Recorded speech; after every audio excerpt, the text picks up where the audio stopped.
இதயக்கனி TV நேயர்கள் அனைவருக்கும் இதயக்கனி விஜயனின் வணக்கம். ஏமாறாதே ஏமாறாதே ஏமாற்றாதே ஏமாற்றாதே, அந்த இருட்டுக்கும் பார்க்கின்ற விழி இருக்கும், எந்த சுவருக்கும் கேட்கின்ற காதிருக்கும், சொல்லாமல் கொள்ளாமல் காத்திருக்கும், தக்க சமயத்தில் நடந்ததை எடுத்துரைக்கும். இந்த பாடல் வரிகளை முக்கியமாக கவனிக்கணும். மக்களை ஏமாற்றக்கூடாது, ஏமாறாதே ஏமாற்றாதே, மக்களை ஏமாற்றக்கூடாது, மக்கள் ஏமாறக்கூடாது, அதுதான் மேட்ரு. ஆனால் யார் யாரை ஏமாத்துறா, யார் ஏமாந்து போகிறா என்கிறதெல்லாம் வந்து இப்போ ஒன்றுக்குள்ள ஒன்று. அதாவது பணம் கொடுத்தா அது ஏமாத்துற மாதிரி அர்த்தமாகுமா, பணத்தை வாங்கிட்டா அது ஏமாத்துற மாதிரி ஆகுமா, இப்படி எல்லாமே ஒன்றுக்குள்ள ஒன்று இதாகிட்டாங்க. அதாவது அது ஊழல் பணம், இவங்க கொடுக்குற பணம் எதுவும் கஷ்டப்பட்டு சம்பாதிச்ச பணம் கிடையாது, ஊழல் பணம். அந்த ஊழல் பணத்தை வாங்கிட்டு அதுக்கு சாதகமாக ஓட்டு போடுறதோ, இல்லை வாங்குறதே முதல்ல தவறு, சாதகமாக ஓட்டு போடுறது இல்லை பாதகமாக ஓட்டு போடுறது எதுவானாலும் தவறு. அந்த சிந்தனையை, அந்த விழிப்புணர்ச்சி யாருமே ஏற்படுத்த காணோம். எல்லாருமே, அதாவது 40 கோடி ரூபா ஒரு தொகுதிக்கு, சட்டமன்ற தொகுதிக்குங்க. முன்ன பாராளுமன்ற தொகுதிக்கு தான் அவ்வளோ பணம் தேவைப்படுது, இப்போ சட்டமன்ற தொகுதிக்கு 40 கோடி தேவைப்படுது. 40 கோடி கொடுத்தா செலவு பண்ணால் அவன் என்ன நியாயமாக இருப்பான், என்ன நேர்மையாக இருப்பான், என்ன ஒழுக்கமாக இருப்பாங்க? அதுக்கான வாய்ப்பு மிக மிக குறைவு. அப்படிங்கிறப்போ நம்ம தலையில் நாமளே மண்ணை எடுத்து போட்டுக்கிற மாதிரி இந்த விஷயம். இது ஒரு பக்கம்.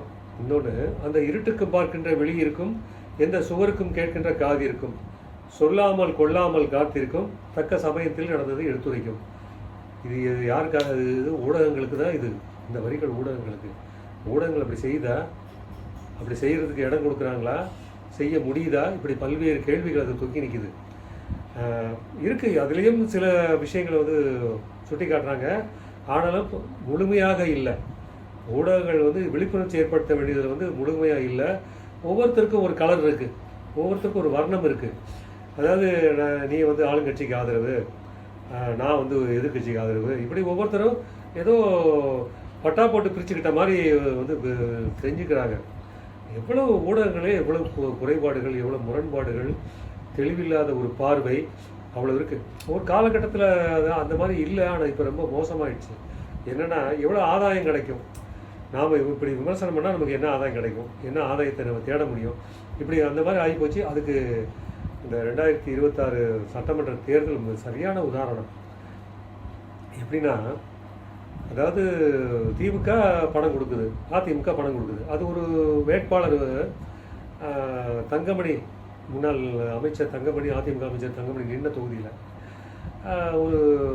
அதாவது அவங்க திமுக ஒரு தொகை கொடுத்தாங்கன்னா இவங்க தொகை கொடுத்துருக்காங்க. ஆனால் யார் எவ்வளோ கொடுக்குறாங்கன்னு ஒருத்தருக்கு பேசிக்கிட்டு அந்த தொகையை கொடுத்துருக்காங்க. அது அந்த பகுதியிலேருந்து நமக்கு வந்து தகவல். அது எப்படின்னா, தபால் ஓட்டுக்கு ஒரு தபால் ஓட்டுக்கு இவ்வளோ பணம், இவங்க 1000 ரூபா கொடுத்துருக்காங்கன்னா இவங்க 1000 ரூபா கொடுத்துருக்காங்க. அவங்க 500 ரூபா கொடுத்தாங்கன்னா சரி நம்மளும் சேர்த்து 500 ரூபா கொடுப்போம். இப்படி தாங்க இருக்குது அரசியல்.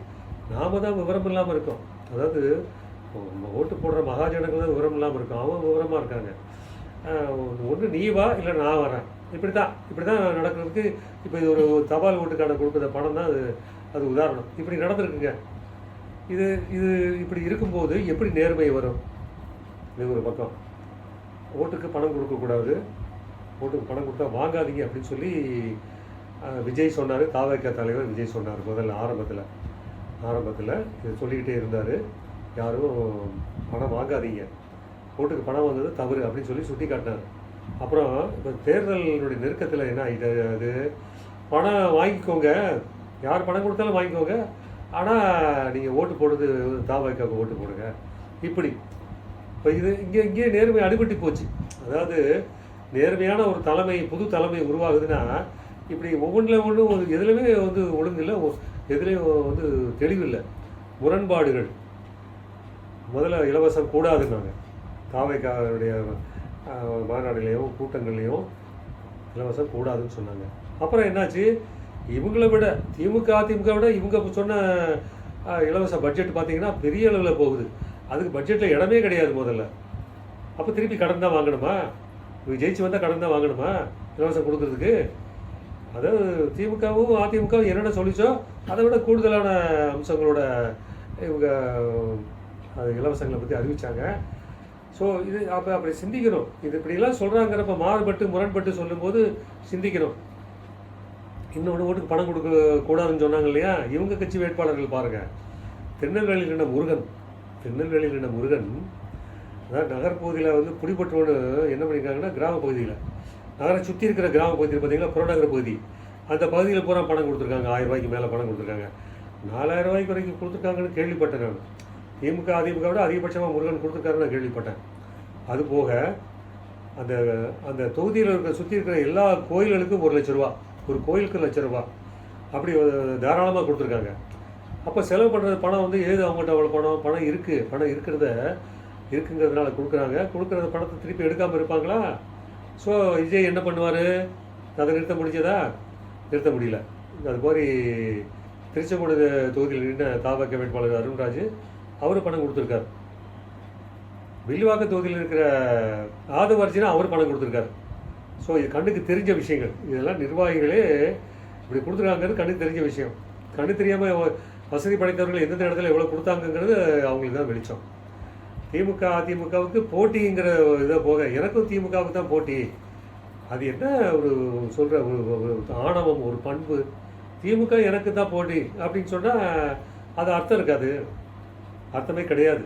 அதாவது தேர்தல் முடிஞ்சு போனதுக்கப்புறம் நம்ம ஏன் இதை சொல்கிறோன்னா, இன்னும் நம்ம வந்து நம்ம உஷாராக இல்லைன்னா, இன்னும் நம்ம வந்து விழிப்புணர்ச்சி நமக்கு நாமே ஏற்படுத்திக்கலைன்னா நம்ம பின்னாடி ரொம்ப அவதிப்படுவோங்கிறதுக்கு இவங்கெல்லாம் நமக்கு வழிகாட்டுறாங்க. நான் இப்படி தான் இருப்பேங்கிறது முன்னாடியே உங்கள்கிட்ட சொல்லிட்டேன், நீங்கள் தான் முடிவு எடுத்துக்கணும் அப்படிங்கிற மாதிரி இவங்க வழிகாட்டுறாங்க. ஆக மொத்தம் நாம் வந்து விழிப்புணர்ச்சி நம்மளை நாமளே ஏற்படுத்திக்கணும், தெளிவாக இருக்கணும், இனிமேல் வந்து உஷாராக இருக்கணும், இனிமேல் நம்ம உஷாராக இருக்கணும் அப்படிங்கிறது தான் இதெல்லாம் சொல்ல வருது. அதாவது 2 விஷயம் தாவக்கை பொறுத்தவரை. திமுக அது ரெண்டுமே ஒரே குட்டையில் உள்ள மட்டைங்கிற கதை மாதிரி போயிடுச்சு. ஆனால் திமுக அதிமுக மேல் அப்படிங்கிறதுனால தான் தேசிய ஜனநாயக கூட்டணி ஒன்று உருவாச்சு. இவங்களோட அவங்க பெட்டருங்கிறதுனால தேசிய ஜனநாயக கூட்டணி உருவாச்சு. அந்த ஜனநாயக கூட்டணி உருவாகும் போது என்ன ஆகுனா, இவங்க அளவுக்கு தவறுகள் நடக்கிறது வாய்ப்புகள் குறைவு. ஏன்னா கண்காணிக்கின்ற தலைமை கூடவே இருக்குது பாஜக தலைமை. இவங்க என்னென்ன செய்ய போகிறாங்க, என்ன செய்கிறாங்கங்கிறது இவங்க ஒரு வழிகாட்டி ஒரு உதாரணமாக இருக்காங்க. அது அண்ணாமலை இருக்கும்போது திமுகவுடைய ஊழல் அவ்வளோ கடுமையாக சுட்டி காட்டினவர். தேசிய ஜனநாயக கூட்டில் யாரும் தவறு பண்ணுறதுக்கான இது விஷயத்தை அவர் விட்டு வைக்க மாட்டார். விட்டு வைப்பது அவர்கிட்ட வந்து அந்த குணம் கிடையாது அப்படிங்கிறத நம்ம வந்து இந்த சந்தர்ப்பத்தில் நம்ம எடுத்துக்கணும். அது ஒரு உதாரணமாக நம்ம எடுத்துக்கலாம், அவங்களுக்கு சுட்டி காட்டலாம். நீங்கள் இருக்கீங்கன்னு சொல்லி தான் நாங்கள் அவங்களுடைய ஒரு சப்போர்ட் இருக்கிற காரணத்தினால தான் தேசிய ஜனநாயக கூட்டணி அனைத்து இடங்களிலும் பெருவாரியான இடங்களிலும் அதிக வாக்குகள் வித்தியாசத்தில் வெற்றி பெறும் என்கிறது ஒரு நம்பிக்கை நமக்கு இருக்குது. அதாவது இவங்க எதிர்பார்த்த மாதிரி அதாவது எடப்பாடி பழனிசாமி இல்லை அப்படிங்கிறது தெளிவாக தெரியுது, கண்ணுக்கு தெரிஞ்சு. இருந்தாலும் இதில் என்னென்னா ஓட்டுக்கு பணம் கொடுக்குற விஷயம் வந்து பாஜக தலைமை மேலிடத்துலேருந்து பணம் அனுப்பிச்சிருக்கு. இவங்க செலவுக்கு கட்சி நிர்வாகிகள், கட்சியில் கீழ்மட்ட தொண்டர்கள், பூத் கமிட்டி மெம்பர்கள் எல்லாருக்குமே பணம் கொடுக்கணுங்கிறதுக்காக அதிமுக தலைமையிட்ட பணம் இருந்தால் கூட பாரதிய ஜனதா தலைமை அவங்கள்ட்ட பணம் அனுப்பியிருக்காங்க. அந்த பணத்தை வாங்கி வச்சுக்கிட்டு வெளியே விடலை. இது தினமலரில் பட்டவர்த்தனமாக எழுதிட்டாங்க. அதாவது அவர் சமயத்தில் நெருக்கத்தில் கொடுப்போம் அப்படிங்கிற மாதிரி சொல்லியிருக்காங்க. பல ஊரில் விசாரித்தப்போ பணம் வந்திருக்கு, பணம் போயிருக்கு. அது யார் அனுப்பிச்சி விட்டா, அதாவது அதிமுக அனுப்பிச்சி விட்டதா, பாஜக அனுப்பிச்சி விட்டதாங்கிறது அது வந்து கேள்விக்குறியாக இருக்குது. ஆனால் பரவாயில்ல, போய் சேரலைங்கிறது கம்ப்ளைண்ட், புகார்கள், நிறைய புகார்கள் இருக்குது. எனக்கு வரல, உனக்கு வரலன்னு சொல்லி வேட்பாளர்கள்ட்ட சொல்கிறது, வேட்பாளர்களை வந்து தலைமையிட்ட சொல்லி இப்படி பல்வேறு விஷயங்கள் நடந்திருக்கு. அதாவது இவங்க பறிமுதல், அதாவது பறக்கும் படையை வந்து பறிமுதல் பண்ணால் கூட பறிமுதல் பண்ண பணமே அவ்வளோ பணம் இருக்குது. பறிமுதலில் சிக்காத பணம் இவ்வளோ இருந்திருக்கும். எப்படி பணம் வந்துச்சு? அதை தான் நம்ம வந்து ஒரு கேள்விக்குறி எழுப்புகிறோம். இந்த தேர்தலுக்கு அந்த கேள்விக்குறி எழுப்புறது என்னென்னா, வங்கிகள் மூலமாக தான் இந்த பணம் எந்த பணமே வங்கிகள் மூலமாக தான் பணம் கொடுக்கும். அப்போ வங்கிகளோட நாலேஜ் இல்லாமல் அந்த பணங்கள் வந்து வெளியே போயிருக்கா? நீ பறிமுதல் பண்ணுறீங்க, அது கணக்கு வந்து என்ன கணக்கு, எந்த வங்கியிலேருந்து எப்படி போச்சு, எவ்வளோ போச்சு, அவங்க வங்கிகள் கணக்கு சொல்லணும். இவ்வளோ பணம் வெளியே போயிருக்கு, இது இன்னும் போயிருக்கு அப்படிங்கிறது ஒரு விசாரணை கமிஷன் வச்சா கூட தப்பு கிடையாது. பாரதிய ஜனதா தலைமை வந்து இந்த அளவுக்கு அவங்க உஷாராக இருந்தும் கண்காணிப்பு இருந்தும் இந்த இவ்வளோ பணம் வெளியே வந்திருக்குன்னா அப்போ என்ன, நீ உங்களோட கண்காணிப்பினுடைய தன்மை என்ன, அதனோட லட்சணம் என்ன? இது வந்து அவங்களுக்குள்ளே கேள்வி எழுப்பிக்கணும். அவங்க கேள்வி எழுப்பிக்கணும். பாரதிய ஜனதாவுக்கு இன்னும் நேர்மையாக இருக்கின்ற அவர்களை அந்த கேள்வியை அந்த எழுப்பி வந்து உண்மையை தெரிஞ்சுக்கணும். அதுக்கு இப்போ வந்து யோசிக்க ஆரம்பிச்சிட்டாங்க, இவ்வளவு பணம் எப்படி வெளியே வந்துச்சு, இவ்வளவு, அதாவது கட்டுக்கட்டாக 20 லட்சம் 50 லட்சம் பல கோடி ரூபா மதிப்புள்ள பணக்கட்டுகள், அது போக நகைகள், இப்படி எல்லாமே இருக்குது. இவ்வளவு தூர விஷயங்கள் வந்திருக்கு. இதில் என்னென்னா கணக்கு கொடுத்து அந்த பணத்தை திருப்பி வாங்கியிருக்காங்க. கணக்கு கொடுக்காம வாங்க முடியாத பணம் வந்து வருமான வரித்துறைக்கு போயிடுச்சு. அப்படி ஒரு கணக்கு வந்திருக்கு இப்போ. ஸோ இவ்வளோ விஷயங்கள் இருக்குது. பணம் கொடுத்துருக்காங்க. திமுக பணம் கொடுப்பாங்கங்கிறது தெரிஞ்ச விஷயம்.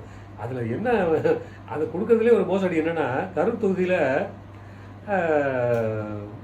அரை சவரன் 1 சவரன் அப்படின்னு சொல்லி கொடுத்துருக்காங்க அங்கே உள்ள வாக்காளர்களுக்கு. அதில் என்னென்னா இது அது ஒரு விஷயம் அவங்களுக்கு உஷாராயிட்டாங்க ஜனங்க. என்னென்ன எப்படி உஷாராயிட்டாங்கன்னா, அதனுடைய அந்த தங்கத்தினுடைய மதிப்பு இருக்குது பார்த்தீங்களா, தங்கத்தினுடைய மதிப்பு இத்தனை கேரட்டுங்கிறதுல பார்த்தா 10 கேரட்டு 15 கேரட்டு 20 கேரட்டு அப்படின்னு ரொம்ப அதாவது தரமில்லாத தங்கம் வந்து அவங்க ஜனங்கள் மத்தியில் போய் சேர்ந்துருக்கணும்னு எல்லாம் உஷாராகி அது வந்து தேராதுன்னு பூரா அடமானம் விற்கிற கடைகளுக்கு விற்கிறதுக்கான வேலைகளை இறங்கினா அவங்களுக்கு கிடைச்சது எவ்வளோ கிடைச்சிருக்குன்னா 2000 ரூபா 3000 ரூபா இவ்வளோ தான் கிடச்சிருக்கு. தங்கத்தினுடைய மதிப்பு 1 கிராம் வந்து 15000 ரூபா மதிப்புன்னு வச்சுக்கோங்க.